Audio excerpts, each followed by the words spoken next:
हमारे साथ आज जुड़ रहे हैं मनीष टांगी, स्ट्रेटेजिस्ट हैं, इंडिपेंडेंट स्ट्रेटेजिस्ट और एडवाइज़र हैं और मैक्रोज को बहुत क्लोजली वॉच करते हैं। हमारे साथ आशु भार्गव, निपॉन एसेट मैनेजमेंट के हेड ऑफ रिसर्च और फंड मैनेजर भी जुड़ रहे हैं।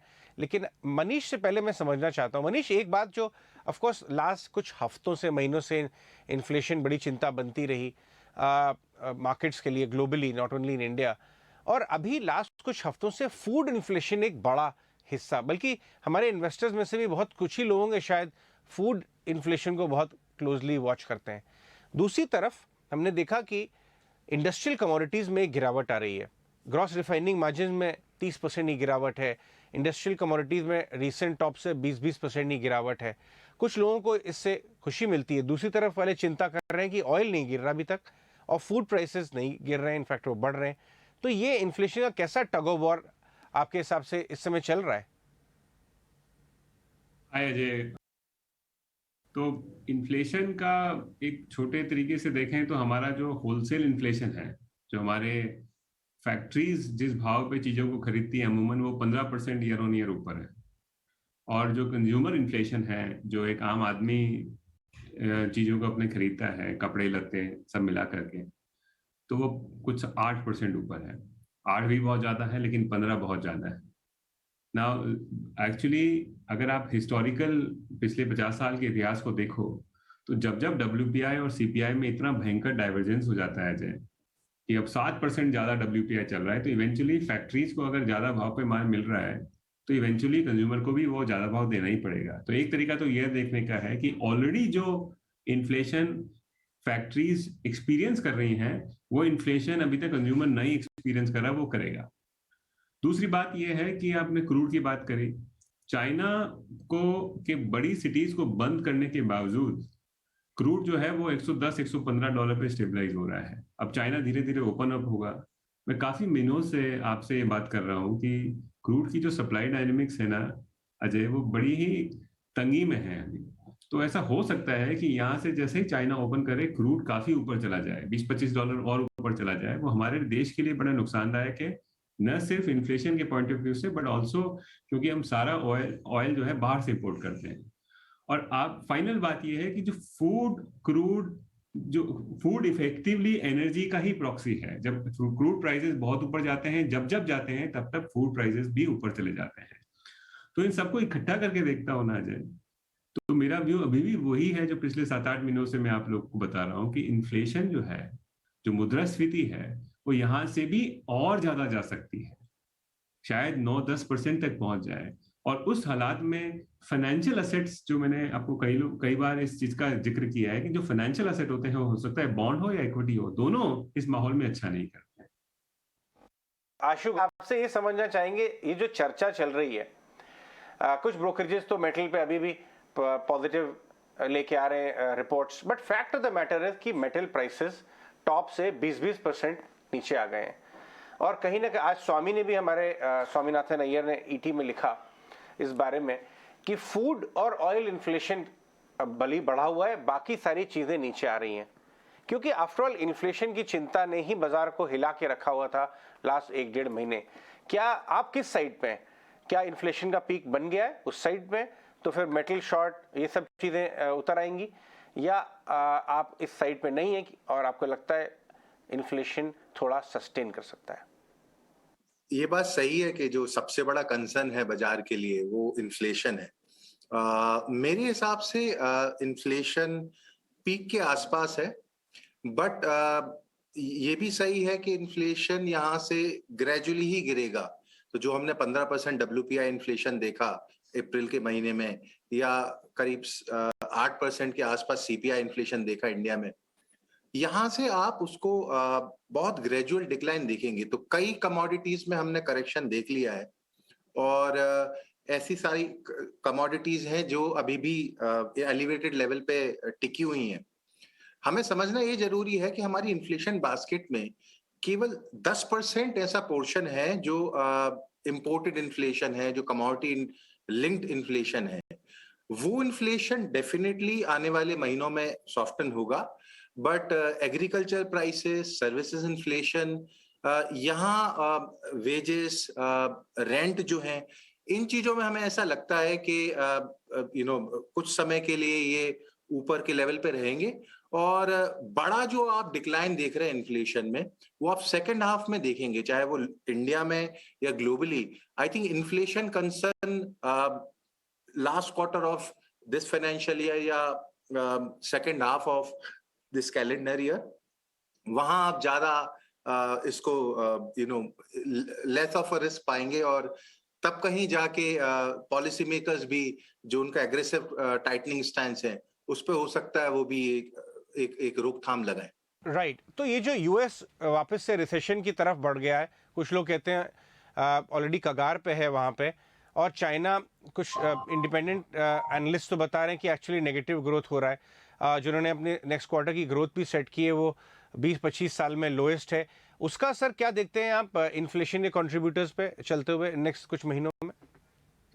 तो अजय, ये इन्फ्लेशन जो इस बार आ रहा है ना, वो एक्चुअली दो वजह से है। एक तो है कि ग्लोबल ग्रोथ जो है, हालांकि हिंदुस्तान की ग्रोथ और हिंदुस्तान का जो आउटपुट है, जीडीपी है, वो अभी भी काफी कमजोर है प्री कोविड की ट्रेजेक्टरी के बनिस्बत, लेकिन ग्लोबल ग्रोथ जो है वो बड़ी तेजी से 2021 के अंदर ऊपर आई, और उसकी वजह से तमाम देशों में जो इन्फ्लेशन है वो बहुत ऊपर आ गई। तो एक तरीका तो यह है कि आज जो इन्फ्लेशन है वो इस वजह से है कि पिछले 7-8-10 महीनों में ग्लोबल ग्रोथ जो है, डिमांड ग्रोथ है, वो बहुत तेजी से ऊपर आई है ना। उसका अब हम क्या है, हम ऐसा नहीं बोल सकते कि भाई हमारा देश तो हमारे देश में तो इतनी अच्छी ग्रोथ नहीं है, तो फिर क्यों हमको इन्फ्लेशन आ रही है। उसका रीजन ये है कि हम सब एक ही मैदान में हैं, अमेरिका भी, ऑस्ट्रेलिया भी, न्यूजीलैंड भी, हम भी, यूके भी, यूएस, सब कुछ। तो वहां अगर ग्रोथ बहुत ज्यादा आएगी तो उसका असर हमारे यहाँ पे भी इन्फ्लेशन की फॉर्म में आ जाएगा। अच्छा, दूसरी बड़ी बात यह है अजय कि कई सारे जो रिसोर्सेज हैं, खास करके एनर्जी और फूड, वहां पे जियोपॉलिटिकल रीजंस की वजह से जो रशिया यूक्रेन में हो रहा है, और काफी सालों के अंडर इन्वेस्टमेंट की वजह से वहां पर एक प्राइस प्रेशर सप्लाई की वजह से बना है, क्योंकि सप्लाई एडिक्वेट नहीं है। तो मेरा डर यह है कि अगले 8-10 महीनों में हमारे लिए हो सकता है कि क्रूड यहां से और ऊपर चला जाए, पर उसका रीजन डिमांड ग्रोथ नहीं है, उसका रीजन जो है वो सप्लाई साइड है। तो इसलिए मैं आपका जो पॉइंट है कि हालांकि हो सकता है कि यूएस 8-10-12 महीनों में, यूरोप 8-10-12 महीनों में रिसेशन की तरफ बढ़े, हालांकि उसकी प्रोबेबिलिटी अभी ओनली हाफ ही 50-50 ही है, लेकिन बढ़े या ना बढ़े उसके बावजूद भी इन्फ्लेशन शायद अगले 8-10 महीनों तक वहां पे ऊपर सस्टेन कर सकता है। और हिंदुस्तान में खास करके क्योंकि हम थोड़े से लेट ट्रेड है, हम मतलब हमारा रिकवरी थोड़ा सा देरी से हुआ है, यूएस का पहले हो गया था, इसके लिए अगला 5-7 महीना हमारे यहाँ पे इन्फ्लेशन और तेजी से ऊपर जा सकता है। राइट और एक बात आपसे और समझना चाहेंगे मनीष, कि ऐसे समय में बहुत सारे हमारे व्यूअर्स हमसे ट्विटर पे, हमारे चैट शोज में हमसे पूछ रहे हैं HNI डिवीजन के कि हमने अभी तक इक्विटी ओरिएंटेड पोर्टफोलियो ज़्यादा रन किए हैं, क्या ये समय ऐसा आ रहा है कि थोड़ा पोर्टफोलियो एलोकेशन डेट और फिक्स्ड इनकम की तरफ लगाना चाहिए? इस ऐसे क्वेरीज पे आप क्या जवाब देंगे, और थोड़ा हमें हम समझा भी दें कि एसेट एलोकेशन के समय पे ये इन दोनों के बीच में कैसे चुनाव करना चाहिए? तो अजय देखो, बड़ी बात यह है कि इक्विटी और फिक्स्ड इनकम जो है वो भाई बहन है, मीनिंग दोनों में से दोनों लिंक्ड हैं एक दूसरे से, है ना। और जब इंटरेस्ट रेट्स बहुत ऊपर चले जाती हैं, जैसे आप, मैं कोई छोटा सा एग्जांपल दूं कि अगर जब हिंदुस्तान में पिछले 20 सालों में 10 साल का गवर्नमेंट बॉन्ड 8% पे चला जाता है, तो उसके अगले 5 साल में इक्विटी का रिटर्न जो है वो बॉन्ड से 2% ही ज्यादा मिलता है। यानी कि अगर 8 अगर गवर्नमेंट बॉन्ड है तो 10 इक्विटी का मिलता है ना। अब वो एडिक्वेट कॉम्पनसेशन है या नहीं, कितने इन्वेस्टर वो तैयार होंगे इस चीज के लिए कि भाई हमको फिक्स डिपॉजिट से सिर्फ 2% एक्स्ट्रा मिले, उसके लिए हम इक्विटी खरीदेंगे, क्योंकि equity excessively volatile asset class है, उसमें कम से कम आपको 4-4.5% एक्स्ट्रा मिलना चाहिए बॉन्ड से। तो पहली बात मुद्दे की ये है कि आप इस चीज को ध्यान रखें कि दोनों रिलेटेड है।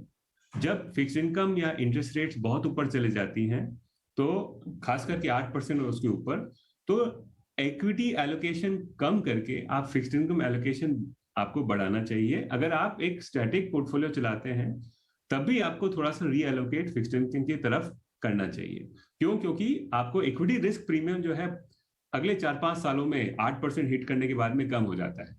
दूसरी बात यह समझने की जरूरत है कि जब सिक्लिकल हाई में आप खरीदते हैं इक्विटी को, भले वो 1992 में खरीदे हैं, 2007 में खरीदे हैं या फिर 2018 में खरीदे हैं, बहुत कम आपको रिलेटिवली रिटर्न मिलता है। तो इसलिए ध्यान रखने की जरूरत है। मैं 8-10 महीनों से इस बात को कर रहा हूँ आपकी चैनल पे कि आप ध्यान रखें कि माहौल खराब है, इस माहौल में ये बहुत एक्सपेंसिव चीजें वैल्यूएशन के हिसाब से जो हो वो ना खरीदें। तो आपने अब पूछा है कि एक आम इन्वेस्टर को क्या करना चाहिए, तो मेरा व्यू ये है कि अगले 2-4 महीनों में मेरे ख्याल से 10 साल का बॉन्ड 8% के आसपास में आ जाएगा। आप अपनी इंक्रीमेंटल कैपिटल को फिक्स्ड इनकम में भी एलोकेट कर सकते हैं, रिलेटिवली इक्विटी को रिड्यूस करके।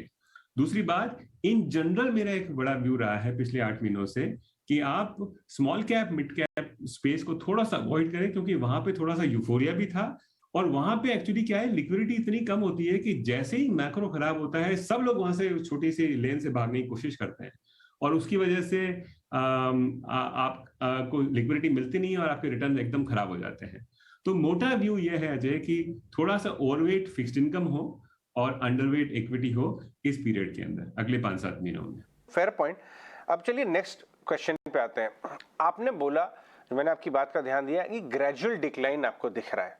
तो ग्रेजुअल डिक्लाइन अगर इन्फ्लेशन में हो रहा है और इंडस्ट्रियल कमोडिटीज नीचे आ रही हैं, तो ग्रेजुअली क्या अपग्रेड करने चाहिए इंडस्ट्रियल कमोडिटी के यूजर्स को, ऑटोज को, कैपिटल गुड्स को? बहुत सारे कुछ कंज्यूमर एरियाज जैसे कजारियाज ऑफ द वर्ल्ड हो गए, कुछ पेंट कंपनीज हो गई, कुछ और, क्योंकि आफ्टरऑल ये सारा जो आपका यूजर यूनिवर्स है ना कमोडिटी का, इसको बहुत अंडर परफॉर्म किया है और बहुत पनिश भी किया बाजार ने। क्या ये सोच सही होगी? देखिए, इसमें अभी भी कंपनीज पूरी तरीके से कॉस्ट को पास ऑन कर नहीं पाई हैं। जो आप कमोडिटी कंज्यूमर्स की जो आप बात कर रहे हैं, तो जैसे जैसे उनको मौका मिलेगा वो पास ऑन करेंगे। डेफिनेटली कई सेक्टर्स में कॉस्ट प्रेशर भी कम हो गया होगा, बट देखना हमें ये है कि इन कंपनीज के जो नतीजों की अपेक्षा है, जो अर्निंग एक्सपेक्टेशन है, क्या ये कंपनी एक एग्रीगेट लेवल पे और पर्टिकुलरली मार्जिन के लेवल पे उन नतीजों एक्चुअल नतीजे एक्सपेक्टेशन से बेहतर आते हैं कि नहीं? चाहे वो ऑटोज की बात करें, चाहे इलेक्ट्रिकल कंपनीज की बात करें, वहां हमें ऐसा लगता है कि एक कंसेंसस व्यू ये है कि यहाँ से मार्जिन का वर्स्ट हमने देख लिया है और यहाँ से रिकवरी होगी। तो मेरे हिसाब से ये डिफिकल्ट है कि उनकी अर्निंग्स एक्सपेक्टेशन से बेहतर आए, बट डेफिनेटली अगर कमोडिटी प्राइसेस में नीचे का रुझान रहता है तो इन सब कंपनीज को राहत मिलेगी और एक सेंटिमेंटली पॉजिटिव डेफिनेटली हो सकता है कमोडिटी यूजर्स के लिए।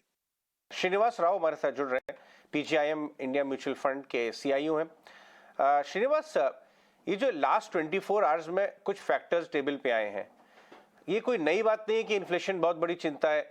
वैल्यूएशन कंप्रेशन यूएस में चालू हुआ था, इंडिया में भी चल रहा है, लेकिन लास्ट 24 घंटे में फ्रेश फैक्टर्स आए हैं कि ये इन्फ्लेशन कितना स्लो डाउन इम्पैक्ट कर सकता है। यूएस को स्लो कर देगा, चाइना ऑलरेडी स्लो हो रहा है, क्या ये स्लो डाउन के शैडो इंडिया में भी आएगी, भारत बाजार पे भी आएगी? तो अगर आएगी तो नीचे हम कितना गिर सकते हैं, इंडियन मार्केट कितना एडजस्ट करेंगे लोअर? आपकी क्या राय बन रही है इन फैक्टर्स को देख के?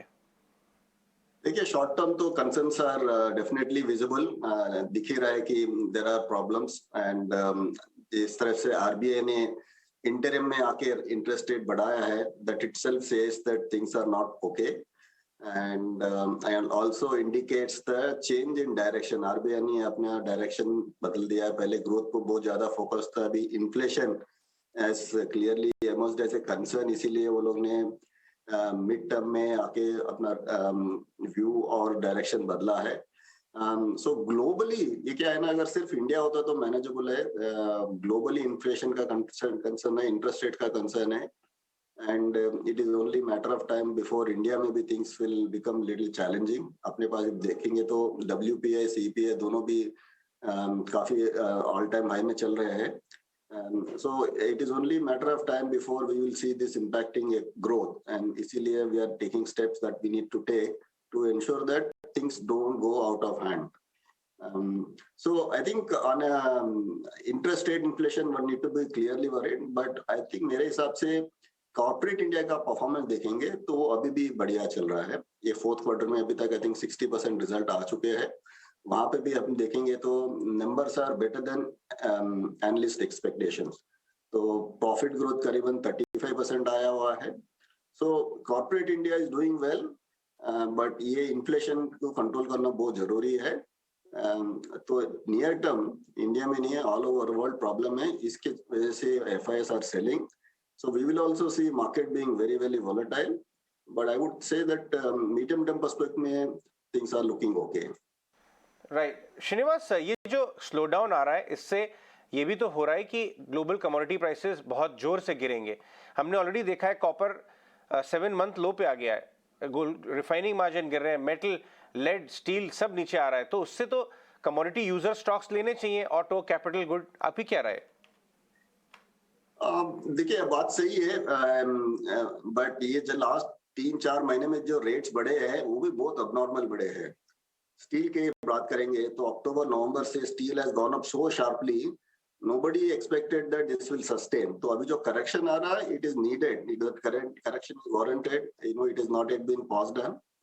तो वहां तक अच्छा है कि रिलीफ है कि ये प्राइसेस नीचे आ रहे हैं, बट ऐसा भी ना होना चाहिए कि डिमांड भी कोलैप्स हो जाए। So that concern is also there. अगर कमोडिटी प्राइसेस एकदम शार्प से नीचे आएंगे तो डिमांड भी गिर सकता है, तो वो कंसर्न है। बट ओवरऑल मैं ये मानता हूँ कि ये अच्छा है, ऑटो सेक्टर के लिए स्पेशली अच्छा होगा प्राइसेस नीचे आने से। ऑलराइट श्रीनिवास, प्रियंका यार, एक व्यू और आपसे समझना चाहेंगे आप, क्योंकि देखिए कॉर्पोरेट अर्निंग्स भी आप इस क्वार्टर की बात करें तो लगभग अब 50 में से 35 कंपनियों की तो कॉर्पोरेट अर्निंग्स आ गई हैं और आपको मिक्स सेट ऑफ नंबर्स भी दिखता है, इन्फ्लेशन का असर भी दिखता है। क्या एक व्यू ये भी लेना चाहिए, हमने कोविड एरा में देखा कि आपके लिए वो सारे स्पेसेस ज्यादा निकल कर आए जो उस समय के हिसाब से अडाप्ट कर रहे थे, क्या इस वक्त आपको फिर से लगता है कि बाजार थोड़े से डिफेंसिव स्पेसेस को फिर से पसंद कर सकता है? FMCG, फार्मा, रुपए की वीकनेस का भी वहां फर्क पड़ता है? बिल्कुल, आई थिंक बात सही है कि इवन हमारे फंड हाउस में हम लोग भी डिफेंसिव बढ़ाए in the last few weeks given the uncertainties that are ahead. But Priyanka ji, मैं ये बोलूंगा FMCG is not defensive in terms of the valuations of the sector. So हमें फार्मा अच्छा लगता है क्योंकि ग्रोथ भी है और वैल्यूएशंस भी महंगा नहीं है। When it comes to FMCG, growth का कंसर्न है और valuations are, I would say, still on the expensive zone. So overall I think one should definitely move to more defensive. Defensive मतलब ये है कि आप जो प्राइस दे रहे हैं that is very important, so valuation should be on your side and also be with companies that are less dependent on international factors. जो ग्रोथ रेट इंडिया में से आने वाला, उसका जो फायदा होने वाला वो कंपनी में रही है, और वो कंपनी जैसे कंपनीज में जहाँ पे वैल्यूएशंस आर नॉट एक्सपेंसिव। ठीक है मिस्टर राव, एक चीज़ हम आपके सामने भी रखना चाहेंगे कि जो, खैर आप तो फंड्स के, आपको तो ज़्यादा आइडिया है इस चीज़ का, लेकिन ज़्यादातर फंड्स के पास इस समय कैश का अच्छा खासा जमावड़ा है, और ये 9/11 के बाद से अब तक का वापस, अजय आप ये बता रहे थे कि 9/11 के बाद उसके बाद से ग्लोबल फंड्स का था। श्रीनिवास, डोमेस्टिक फंड में बता रहे थे, बट जी हाँ, ये है कि ग्लोबली जनरली कैश लेवल बहुत एलिवेटेड है, और ये बात मिस्टर राव भी कह रहे हैं कि हाँ ठीक है, हमारे उनके पास पैसे और वो मार्केट में लगाएंगे भी। लेकिन जैसे अजय ने भी सवाल पूछा कि आप लगाएंगे कहाँ पे, अगर मैं ये क्वेश्चन थोड़ा सा उल्टा कर दूं, कहाँ नहीं लगाएंगे, थोड़ा इसका भी आइडिया दे दीजिए, कहाँ नहीं लगाएंगे आप? सो नंबर 1 सेक्टर, ये कंज्यूमर स्टेपल जो है सेक्टर, FMCG बोल रहे हैं, आई थिंक वो सेक्टर हमें पसंद नहीं है। वहां पे हमें लगता है कि there is a reasonable possibility of correction that we are avoiding. In terms of other sectors that we are not so positive, एक होगा केमिकल, यहाँ पे भी हमें लग रहा है कि ये जो मार्जिन प्रेशर आ सकता है और वैल्यूएशन भी काफी ऊपर है, so that is other sector that we are not so positive. तीसरी सेक्टर बोलूंगा तो कमोडिटीज, ये ग्लोबल कमोडिटीज अपन जो बात कर रहे हैं, स्टील, वो फेरस, नॉन फेरस, ये सब, तो ये stocks have been become very volatile. Finally ये stock prices are determined by the commodity prices. जो commodity prices are linked to what is happening in China, तो इसमें काफी अनसर्टेनिटी आ जाता है। हमें इतना वोलेटिलिटी पसंद नहीं है, इसीलिए हम लोग कमोडिटीज का भी एक्सपोजर एक्चुअली कम कर दिया है और ना खरीदना चाहते हैं अभी। Srinivas, thanks for your time today. That was Srinivas Rao. ये जो मामला निकल के आया है यूएस के बड़े रिटेलर्स के खराब नतीजों के साथ, आगे की गाइडेंस और खराब है कि एक बड़ा स्लो डाउन आ गया है, और इसके चलते हमारा बाजार भी मेल्ट कर रहा है कि भाई स्लो डाउन सिर्फ यूएस में अकेले तो होगा नहीं, रेस्ट ऑफ द वर्ल्ड में भी होगा। और इसलिए हमारे नंबर्स जो हम सोच के चलते आए हैं, 900 रुपये पर शेयर से अर्निंग पर शेयर शुरू हुआ था, ये श्रिंक करता जा रहा है क्योंकि बाजार महंगा है हर भाव पे। तो आपकी क्या राय बन रही है? आप हालांकि बहुत सेलेक्टिव तो रहे हैं काफी महीनों से, बट इस समय जो नई वरीज आई हैं 24 घंटे में, इस पे क्या राय है आपकी? देखिए अजय, नई वरीज अब लोगों को दिखनी शुरू हुई है। जी। ये वरीज रियलिस्टिक ही थी और ये होनी चाहिए थी, क्योंकि इन्फ्लेशन का असर डायरेक्टली कंज्यूमर सेंटिमेंट्स पे पड़ता ही है। और यूएस में एक स्पेसिफिक, यूएस एक थोड़ी सी यूनिक कंट्री इसलिए भी है क्योंकि इधर बहुत सारे लोगों का बहुत पैसा स्टॉक मार्केट्स में लगा है। तो जब स्टॉक मार्केट्स का एक जो वेल्थ इफेक्ट होता है, जब मार्केट्स ऊपर जाती हैं तो उसका पॉजिटिव असर होता है, जब नीचे आती हैं तो उसका नेगेटिव असर भी नजर आना शुरू होता है कि कंजम्पशन पैटर्न्स पे उसका असर आ जाता है, क्योंकि लोगों को लगता है कि सडनली हम लोग कम वेल्थी हैं, हमारे पास जो हमें लग रहा था कि हमारे पास लाख रुपया है वो तो सिर्फ 40-50 हजार या 60 हजार ही रह गया, तो हमें थोड़ा समझ के खर्चा करना चाहिए। तो ये इन्फ्लेशनरी टाइम्स का ये सबसे बड़ा खराब चीज होती है। तो और दूसरा, अगर आप यूएस में पॉलिटिकल डिस्क्लोज देखिए या यूएस फेड के स्टेटमेंट देखिए, तो अब उनको एसेट प्राइसेस पे वो लोग, उनको कुछ नहीं लेना देना, उनको है कि इन्फ्लेशन को नीचे लाना है। और यही सब चीजें बाकी कंट्रीज में भी फैलती जा रही हैं। जैसे आरबीआई सडनली एक तरह से पहले कहता रहा 1 महीना पहले तक कि कोई इन्फ्लेशन है ही नहीं, और सडनली अब कह रहे हैं कि इन्फ्लेशन ही हमारा प्राइमरी कंसर्न है। तो जब, और इन्फ्लेशन, मैंने बहुत सारे इंटरव्यूज कई महीनों से मैं कह रहा हूँ कि बुल मार्केट्स को जो किल करती है चीज वो इन्फ्लेशन करती है, क्योंकि इन्फ्लेशन सबसे खराब चीज है और वो सिनारियो अब प्ले हो रहा है। तो क्या ये डूम्सडे सिनारियो? लेकिन डूम्सडे सिनारियो नहीं है। तो ये क्या होगा कि इससे काफी कंपनीज काफी अच्छी वैल्यूएशंस पे आ जाएंगी, ग्रोथ एडजस्टेड भी। तो उस समय पे, और ये जब रैपिड फॉल का समय होता है, ये 2-3 हफ्ते में खत्म हो जाता है नॉर्मली। तो क्वेश्चन ये था कि ये रैपिड फॉल का टाइम कब शुरू होगा। मुझे लगता है अब शुरू हो गया है, तो तब वैल्यू इन्वेस्टर्स को अच्छे मौके मिल जाएंगे। तो ऐसा सा मुझे सिनारियो आज के दिन दिखता है। ये आपने दो बातें उठाई, बिल्कुल सही, बहुत ही गजब बात उठाई आपने कि आरबीआई काफी हद तक बिहाइंड द कर्व थे, उन्होंने सडन रेट हाइक किया क्योंकि पूरे वर्ल्ड रेट हाइक कर रहा था, हम पीछे कैसे रह सकते अपने। और कल की जो कमेंट्री आई डॉक्टर वर्मा की, बाकी सारे एमपीसी मेंबर्स के, बहुत ही नेगेटिव। वो यहाँ से 1% की बात कर रहे हैं हाइक करने की।